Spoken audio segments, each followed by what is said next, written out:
شہزاد اکبر صاحب اس وقت ہمارے ساتھ موجود ہیں، اسپیشل اسسٹنٹ ہیں وزیر اعظم کے. بہت بہت شکریہ شہزاد اکبر صاحب. بڑا کنفیوزڈ لگتی ہے حکومت اس سارے معاملے پہ. پہلے جب یہ معاملہ سامنے آیا تو آ کر آپ لوگوں نے دفاع کیا، آپ لوگوں نے ایسا لگتا ہے کہ جج صاحب کی پوزیشن کی سائیڈ لی اس دن اور کہا کہ ویڈیو جعلی ہے. پھر آپ لوگوں نے کہا کہ نہیں اس معاملے سے ہم دور رہیں گے. آج بیان حلفیہ آیا تو پھر آپ لوگ آ گئے اور بظاہر آپ کی پریس کانفرنس سے تو ایسا لگا کہ آپ نے منون تسلیم کر لیا ہے اس بیان حلفی کو اور اس کو اون کیا ہے آپ نے. نہیں شہزاد، میرا خیال ہے کہ ہم جو جتنی تیزی سے چیزیں چل رہی ہیں شاید آپ کنفیوز ہو گئے ہیں. میں کنفیوز ہو گیا ہوں. جی جی، آپ سے میری یہ مراد یہ ہے کہ شاید ہماری پریس کانفرنس کرنے کی وجہ بھی یہ تھی کہ زیادہ کنفیوژن نہ پھیلے. دیکھیے پہلے ایونٹس کو لے لیجئے. پہلے ایک ایونٹ آتی ہے کہ ایک پورا بازار لگا کے پوری ایک پارٹی کی سیاسی قیادت جو اب مجھے اپنے سننا ہے وہ قیدیوں کی طرح بیٹھی ہوئی تھی. باڈی لینگویج دیکھ لیجئے، شکلیں دیکھ لیجئے، قیدیوں کی طرح بیٹھی ہوئی تھی اور ایک پریس کانفرنس کی گئی، ایک اس میں ویڈیو دکھائی گئی.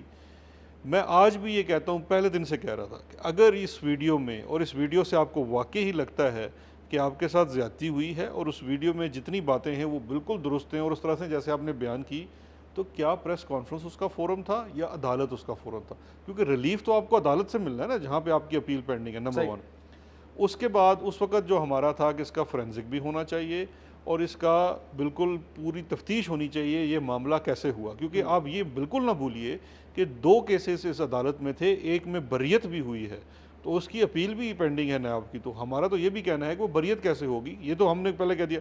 اب فورینزک کون کرے گا؟ اصل سوال یہ ہے فورینزک کیا ہے؟ فورینزک اس کی تفتیش کا حصہ ہے کہ اس کی تفتیش ہونی چاہیے، کرے گا کون؟ اب اگر اس کے اوپر حکومت کرتی تو میں یہ شاید آپ کے پروگرام میں لاسٹ ویک بھی بات کی تھی، فورینزک کے لیے سب سے ضروری چیز ہوتی ہے اوریجنل فائل سبمٹ کرانا. مریم صاحبہ کیا وہ سبمٹ حکومت کے کسی کمیشن کے بنائے ہوئے کر سکتی تھی یا اس کمیشن کی فائنڈنگ سے ان کو کوئی ہم ریلیف دے سکتے تھے؟ یہ جو دعویٰ کیا جا رہا ہے کہ حکومت فورینزک کروا چکی ہے کیونکہ ان کو پتہ چل چکا ہے کہ اصلی ہے ٹیپ، اس لیے وہ پیچھے ہٹ گئی، یہ دعویٰ غلط ہے. دیکھیں دعویٰ تو یہ بھی کیا جا رہا ہے کہ شاید مریم صاحبہ بھی ایک فورینزک کرا کے بیٹھی ہوئی ہیں اور ان کے دعوے، ٹرسٹ ڈیڈ، اس طرح کی چیزیں ساری پہلے سے ریکارڈڈ ہیں. اس کو کلیئر کر دیں، آپ کے پاس کیونکہ اوریجنل اس کی ویڈیو اور آڈیو موجود نہیں ہے جو کہ آپ کو نون لیگ نے نہیں فراہم کی، تو آپ فورینزک اس کا کروا ہی نہیں سکتے. آپ کسی بھی فورینزک کے پاس جائیں گے وہ کہے گا آپ مجھے اوریجنل سورس فائل دیں تبھی میں دیکھ سکتا ہوں. فون دے دیں جہاں پہ یہ ریکارڈ ہوا ہے، وہ آڈیو جہاں پہ ریکارڈ ہوئی ہے وہ اس کو اوریجنل آپ کو سورس مانگیں گے. اب آ جاتے ہیں اس معاملے کے اوپر کہ اس وقت کیا ہونا ہے. دیکھیے یہ ہوا کیا ہے. ہوا یہ ہے کہ آج کی جو پریس کانفرنس تھی وہ کیا تھی؟ 2 چیزوں کی تھی.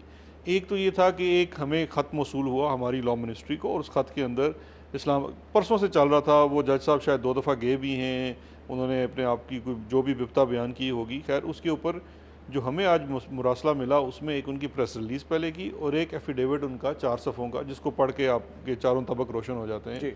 اس کے اندر ایک پوری داستان بیان ہے اور ساتھ ہی اسلام آباد ہائی کورٹ کی طرف سے تھا ایک کہ ان کو ان کی ڈیوٹی سے ریلیو کر دیا جائے. لا منسٹری نے وہ فوراً اقدام کیا. میری بھی اس پہ لا منسٹر صاحب سے میٹنگ ہوئی اور ہمارا یہ خیال تھا کہ اس کو فوری طور پہ اس کی دیکھیے اب چیزوں کو سپن دے دیا جاتا ہے. اگر ہم میری سن لیجئے تھوڑی دیر، اگر ہم اس کے اوپر جا کے پوری پوزیشن واضح نہ کرتے تو اس وقت یہ سٹوری کو کچھ اور سپن دے دیا جاتا. میں یہ بڑا کیٹیگوریکلی کہہ رہا ہوں، ہم ایفیڈیوٹ کو اون نہیں کر رہے ہیں، ہم نے ایفیڈیوٹ بیان کر دیا ہے. جس نے اون کرنا ہے اور جس نے ڈس اون کرنا ہے وہ آپ لوگ. یہی کنفیوژن ہے کہ آپ لوگ فیصلہ نہیں کر پا رہے کہ آپ نے کس چیز کو بیان کرنا ہے کس کو نہیں کرنا ہے. اس دن جب یہ ویڈیو آئی آپ نے کہا کہ غلط ہے، جھوٹ ہے، فورینزک کروایا جائے. اب یہ جج صاحب کا ایفیڈیوٹ ہے، اس پہ عدالت کو فیصلہ کرنے دیجئے.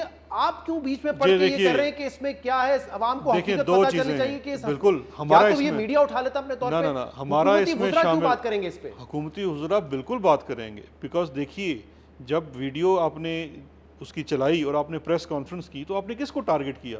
آپ نے ملک کے اداروں کو ٹارگٹ کیا. آپ نے الزامات کی پوری ایک بوچھاڑ کر دی. اب اس کے بعد جب یہ ایفیڈیوٹ آتا ہے اور وہ ایک چیز بیان کرتا ہے اور یہاں قوم کو یہ نہیں بھولنا چاہیے کہ پریویس کنڈکٹ کیا ہے. جسٹس قیوم کی ٹیپس آج بھی نہیں اب سنیں گے نا سر، اب سنیں گے نا. اب فاروق نسیم صاحب نے یہ کہا تھا کہ اگر ہم اس پہ بات کریں گے تو داخلت ہوگی عدالت کی. دیکھیے بات اگر ہم کریں گے کیس کے، بات اگر ہم کریں گے کیس کے اوپر، پینڈنگ کیس کے اوپر، لیکن اگر ہم بات کریں گے کہ آپ نے ایک ویڈیو پیش کی، اس کے اندر ایک آپ کا بیان آیا، اب ایک ایفیڈیوٹ آیا جو اس کو کانٹیکسٹ مہیا کرتا ہے، ایک اس کا سیاق و سباق بتاتا ہے کہ یہ ویڈیو کیسے بنی، کیوں کر بنی، بلیک میں. ہمارا تو آج بھی سوال ہے کہ ایک جج اس طرح کے لوگوں سے کیسے مل رہا ہے، اس کو اپوائنٹ کس نے کروایا، کیس یہاں ٹرانسفر کیسے ہوا آپ یہ بھی دیکھیے. اب ہر کنڈکٹ سوالیہ نشان ذمہ داری حکومت نے اپنے اوپر لی ہے کہ ایک سوال سن لیجیے, کیا یہ حکومت نے ذمہ داری اپنے اوپر لی ہے کہ یہ بیان حلفی میں کیا کیا لکھا ہے یہ بات عوام نے بتانی ہے, یہ ذمہ داری حکومت کی آپ کے خیال میں؟ دیکھیں ہم نے یہ کیونکہ اس میں تو کسی حکومت کا ذکر نہیں ہے نا. دیکھیں حکومت کا ذکر نہیں ہے, ایفیڈیوٹ جب آ گیا, ایفیڈیوٹ پبلک ہو گیا, صحیح ہے, ایفیڈیوٹ ٹی وی چینلز پہ بھی چلنا شروع ہو گیا. اس کے بعد یا تو یہ ہو کہ حکومت ایک سائڈ پہ چپ کر کے بیٹھی رہے, یا کہ ایک بہتر نہیں ہوتا آپ کے خیال میں؟ کیسے بہتر ہوتا؟ آپ ایک انفارمیشن ٹیکنالوجی کے دور میں رہے ہوئے ہیں, حکومت افورڈ ہی نہیں کر تعلق نہیں ہے نا. میں یہ نہیں کہہ رہا ہوں کہ آپ کے پاس یہ موجود نہیں ہے, آپ کے پاس موجود ہے, آپ کا تعلق نہیں ہے اس سے. کیسے تعلق نہیں ہے؟ اسلام آباد ہائی کورٹ نے فیصلہ کرنا ہے کہ یہ جج صاحب کے الزامات جو ہیں وہ غلط ہیں یا صحیح ہیں, ہے نا؟ دیکھیں نہیں, اسلام آباد ہائی کورٹ نے یہ فیصلہ نہیں کرنا, یہ تھوڑی سی اپنی آپ کلیئرٹی کر, حکومت نے فیصلہ کرنا ہے. نہیں, حکومت نے بھی کرنا. آپ سمجھتے ہیں یہ الزامات صحیح ہیں یا غلط ہے بیان حلفی میں؟ دو چیزیں ہو سکتی ہیں. آپ سوال کریں گے, میں جواب دوں گا, صحیح ہے, ٹھیک ہے. لیٹ دا پیپل بی جج. آپ نے سوال کر دیا کہ اس کے اوپر کیا اسلام آباد ہائی کورٹ فیصلہ کرے گی ایفیڈیوٹ غلط ہے یا نہیں. نہیں, اسلام آباد ہائی کورٹ یہ فیصلہ کرے گی اس ایفیڈیوٹ کے اندر جو چیزیں آئی ہیں, اور اگر پٹیشنر اپنی ویڈیو کورٹ میں پیش کرتا ہے تو کیا اس سے کورٹ کا جو فیصلہ تھا اکاؤنٹیبلٹی کورٹ کا 2 کیسوں میں, کیا اس کے اوپر کوئی چیز اثر انداز ہوئی, اور اگر ہوئی تو اس کے مطابق اپنا فیصلہ کریں. اسلام آباد ہائی کورٹ, اسی لیے میں نے کہا اسلام آباد ہائی کورٹ کے پاس ہے نا وہ اپیل, جی جس کے ساتھ جس ایفیڈیوٹ کو آپ اٹیچ کر دیا ہے وہاں پر, اس اپیل میں بھی اٹیچ کر دیا. دوسری چیز شہزاد, یہ ایفیڈیوٹ جو آج مراسلہ بھیجا گیا اسلام آباد ہائی کورٹ کی طرف سے, اس کے ساتھ اٹیچ کر کے بھیجا گیا, جی ٹھیک ہے, اس کے ساتھ اٹیچ کر کے یہ بتایا گیا کہ اس چیز کو سامنے آنے کے بعد بڑی فوری طور پہ فی الفور انہیں اپنے عہدے سے ہٹا دیا جائے. بیکاز یہ اور بھی کیسز سن رہے ہیں. میں یہ کیوں کہہ رہا ہوں کہ آپ لوگوں نے اس کو منون تسلیم کر لیا. آج آپ نے کہا نا, آپ نے یہ کہا کہ دیکھیں یہ جو بیان حلفی میں لکھا گیا ہے یہ کنڈکٹ کسی سیاسی جماعت کا نہیں ہو سکتا, کسی فرد کا نہیں ہو سکتا, یہ مافیا کا ہو سکتا ہے. بالکل ہو سکتا ہے, لیکن یہ سچ ہے یا نہیں ہے اس کا تو فیصلہ ہونے دیں. دیکھیے کیا آج تک اس چیز کا فیصلہ ہو گیا جسٹس قیوم کو ٹیلی فون کالز کس نے کی تھی؟ کیا اس چیز کا فیصلہ ہو گیا کہ سپریم کورٹ کے اوپر حملہ کس نے کیا تھا؟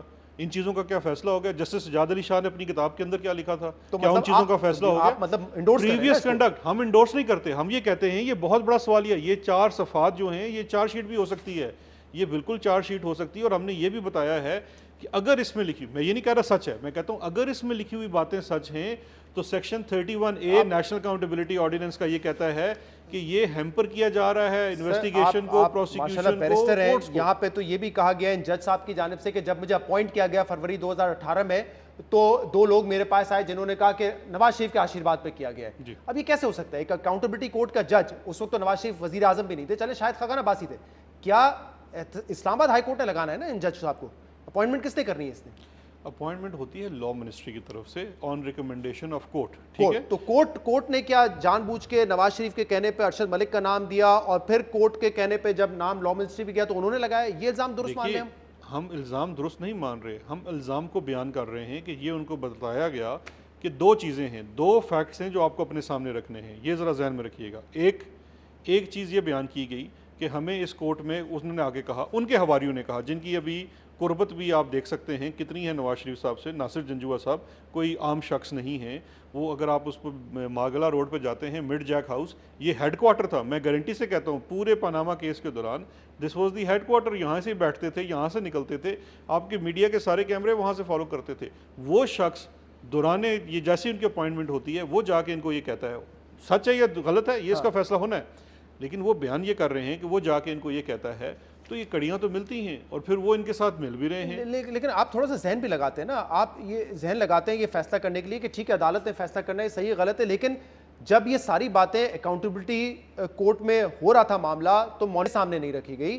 ارشد ملک صاحب نے اسلام آباد ہائی کورٹ کے جج کے سامنے نہیں رکھی, چیف جسٹس کے سامنے, جن کے ماتحت یہ آتے ہیں, تو سوال تو پیدا ہوتا ہے کہ اس وقت کی باتیں کیوں نہیں کی آپ نے؟ بالکل, اور یہ سوال جج سے ہوگا اور یہ سوال کہ ایک شخص کو آپ سزا دینے کے بعد آپ ملتے ہیں, ایک جج کا جب ایسا کنڈکٹ ہوگا, جو انہوں نے خود کہا ہے کہ میں نے نواز شریف سے ملاقات کی, اس کو سزا دی, پھر ملاقات کی, پھر میں نے اس کے بیٹے سے بھی ملاقات کی جو کہ مفرور ہے, ابسکانڈر ہے, جب ایک جج کا یہ کنڈکٹ ہوگا تو کیا ایک جج کی ایسی باتوں پہ ہم عمل لے آئیں, اس پہ تسلیم کر رہے ہیں ان باتوں کو؟ یہ تو شہزاد اس پہ تسلیم اس کو کون کر رہا ہے؟ 2 چیزیں ہیں. دیکھیے یہ آپ اس چیزوں کو پورے اس کو دیکھیں نا پرسپیکٹیو میں, پورا پرسپیکٹیو کیا ہے. کیا میں آپ سے ایک سوال کرتا ہوں, آپ نے اس پریس کانفرنس کے اوپر اس میں دکھائی والی ویڈیو کے اوپر آپ ایمان لے آئے؟ آپ اسے مانتے ہیں؟ بالکل نہیں لائے نا، ظاہر سی بات ہے، فوراً اس پہ بھی مت لائیے. ہم بھی یہ کہتے ہیں نہ ہم وہ ویڈیو میں تو نہیں، مجھے لگتا ہے آپ اس پہ ایمان نہیں لے کر آئے، آپ اس پہ لے کے آ گئے. دیکھیں اگر آپ یہ ثابت کرنا چاہتے ہیں تو پھر تو میں پیچھے ہٹ جاتا ہوں. میں تو آپ کی بات سے ثابت کر رہا ہوں کہ 2 دن آپ نے کہا کہ ہمارا کوئی تعلق نہیں اس سے، آج آپ کا تعلق نکلا ہے. تعلق نہیں، ہم نے کہا تفتیش کا، تفتیش اب بھی ہم نہیں کر رہے. صحیح. اسلام آباد ہائی کورٹ نے کیا کیا، وہ کورٹ کی ذمہ داری، وہ ابھی بھی کورٹ کرے گی. ان جج صاحب کی تفتیش ہونی چاہیے اور یہ بالکل ہونا چاہیے. دیکھیے ایک جج، اس میں بہت سوالیہ نشان ہیں. پہلے ناصر جنجوعہ سے کیوں مل رہا ہے، ان کی قربت ہے. ناصر بٹ سے کیوں مل رہا ہے، ان کی قربت ہے. پھر اگر یہ اپنے ویڈیو سے دیکھیے، میں کہتا ہوں پہلے آپ کے خیال میں یہ جج کا جب کنڈکٹ اتنا متنازع ہو گیا تو کیا فیصلہ بھی متنازع ہو گیا آپ کے خیال میں؟ فیصلہ دیکھیے 2 چیزیں ہیں. ایک، اسلام آباد ہائی کورٹ کے جج سپریم جوڈیشل کونسل کی کارروائی کے بعد فارغ کر دیے گئے. ٹھیک، اس کے بعد کیا ان کے تمام کیے ہوئے فیصلے ختم ہو گئے؟ نہیں ہوئے نا. ہر فیصلہ اپنے میرٹ پہ دیکھا جاتا ہے. اب اس کیس کے اندر میں یہ نہیں کہتا، تمام آپ کے پاس لیگل ایکسپرٹ آئے ہیں، ان کی بھی رائے ہے. جب یہ کیس اس کے سامنے یہ پیش ہوگا، یہ بھی، اور اگر وہ ویڈیوز پیش کرنا چاہتے ہیں، کورٹ نے یہ دیکھنا ہے کہ اس پورے ایپیسوڈ کا فیصلے کے اوپر اگر ذرا سا بھی اثر ہوا، کتنا نہیں، ذرا سا اثر بھی ہوا تو پھر کورٹ پہلے اس چیز کو ایڈریس کرے گی. فیصلے پہ بات. بہت بہت شکریہ شہزاد اکبر صاحب. نون لیگ سے بھی سوال کریں گے. یہ بڑے بڑے الزام لگے ہیں جج صاحب کی طرف سے، کہہ رہے ہیں کہ نواز شریف صاحب سے بھی ملاقات کی. ہم نے آپ کو سنایا کہ کل مریم نواز صاحبہ نے بھی یہ کہا تھا کہ جس دوران نواز شریف صاحب ضمانت پہ تھے اس وقت جج کا پیغام آیا، ناصر بٹ صاحب وہ پیغام لے کر آئے، ایک اور شخص بھی تھا ان کے ساتھ، ان کا نام مریم نواز نے نہیں بتایا، لیکن انہی تاریخوں کا ذکر آج جج صاحب نے کرتے ہوئے یہ کہا ہے کہ ارشد ملک، وہ خود کہتے ہیں کہ میں گیا تھا نواز شریف صاحب سے ملنے جاتی عمرہ میں. طلال صاحب بہت بہت شکریہ وقت دینے کے لیے. بہت ہی سنگین الزامات لگے ہیں آج ارشد ملک صاحب کی طرف سے. وہ خود کہہ رہے ہیں کہ میری ملاقات ہوئی اس کیس میں سزا دینے کے بعد جاتی عمرہ میں نواز شریف سے. کیا آپ کے قائد نواز شریف نے ارشد ملک سے جاتی عمرہ میں ملاقات کی، ہاں یا نہیں؟ بسم اللہ الرحمن الرحیم. آج کا جو ان کا ایفیڈیوٹ ہے، یقیناً یہ تو چارج شیٹ ہے ان کے اپنے خلاف، اور اس کے علاوہ یہ پہلی ویڈیو جو تھی وہ شاید اتنی سنگین نہیں تھی جتنی جج صاحب نے خود بہت ساری چیزیں تسلیم کر لی. ایک ذرا ذہن میں رکھیں، یہ کوئی عام جج صاحب نہیں تھے. ان پر ساری دنیا کا فوکس تھا، کیمروں کا فوکس تھا، سارے لوگوں کا فوکس تھا. پھر ان کی ایکسیس جو تھی وہ سیدھی سپریم کورٹ تک تھی. ان کے پاس سیکیورٹی رینجرز جیسی تھی. اس کے ہوتے ہوئے ان کے پاس فورم موجود تھے، اسلام آباد ہائی کورٹ، سپریم کورٹ. اور اگر اتنے الزامات تھے تو کیا کسی فورم پہ انہوں نے کوئی بات کی؟ اپنی عدالت سے لے کر اسلام آباد ہائی کورٹ سے لے کر سپریم کورٹ تک ہم نے تو آج تک کوئی بات نہیں سنی. اور اگر آج انہوں نے یہ کہانی گھڑی ہے اپنے آپ کو بچانے کے لیے تو یقیناً یہ پھر تسلیم کیا ہے انہوں نے کہ انہوں نے یہ سب کچھ دباؤ میں کیا، اور اب اپنے آپ کو بچانے کے لیے ایک کہانی، اور جہاں جہاں یہ جاتے رہے ہیں، جہاں جہاں یہ ملتے رہے ہیں، انہوں نے خود سے بتا دیا ہے. مجھے یہ بتائیے شہزاد صاحب، کیا میں کسی جج کو کہوں گا کہ آپ کو دھمکی دینی ہے ذرا رائیونٹ تشریف لے آئیں آپ کو تھوڑا سا دھمکانا ہے، مدینہ پاک آ جائیں؟ کمال کرتے ہیں. لیکن کبھی طلال صاحب یہ ساری کی ساری جو باتیں ہیں جج صاحب جو کر چکے ہیں، جو ان کا خیال ہے کہ طلال صاحب اگر آپ یہ کہتے ہیں کہ یہ ان کے خلاف چارج شیٹ ہے کیونکہ وہ ساری باتیں خود تسلیم کر رہے ہیں، تو اس کا مطلب تو آپ یہ کہہ رہے ہیں نا کہ وہ حقیقت ہے تبھی چارج شیٹ ہے نا. اور اگر حقیقت ہے تو اس کا مطلب وہ صحیح کہہ رہے ہیں کہ نواز شریف سے اور حسین نواز سے ان کی ملاقات ہوئی جہاں ان کو پیسے کی آفر کی 50 کروڑ روپے کی حسین نواز نے.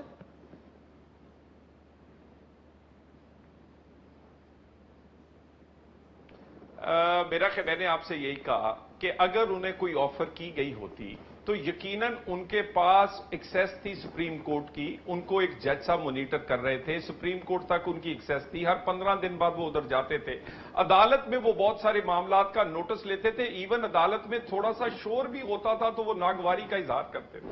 عدالت میں ایک لسٹ بنتی تھی، ان سوچے بغیر عدالت میں کوئی انٹر نہیں ہو سکتا تھا. پھر اسلام آباد ہائی کورٹ کو وہ جواب دے تھے. پھر اس کے بعد یہ ممکن نہیں ہے کہ اس طرح کا کوئی آفر ہوئی ہو اور پھر اس کے بعد وہ بتاتے نا. اور اگر یہ نہیں کوئی ایک دن کا ٹائم ہے، کوئی 2 دن کا ٹائم ہے، یہ تو بڑا لمبا عرصہ گزر گیا ہے. اور اس کے بعد یہ ساری کی ساری باتیں جب ویڈیو سامنے آ جاتی ہے اس کے بعد جب آپ بتاتے ہیں تو میرا خیال ہے یہ پھر چارج شیٹ کسی اور پر نہیں ہے، یہ چارج شیٹ جج صاحب اپنے آپ پر ہے. اور اس فیصلے کے بعد یقینی طور پر انہوں نے جو فیصلے کیے وہ متنازع نہیں ہوئے، بلکہ وہ یقیناً اس بات کا تقاضا کر رہے ہیں کہ وہ اب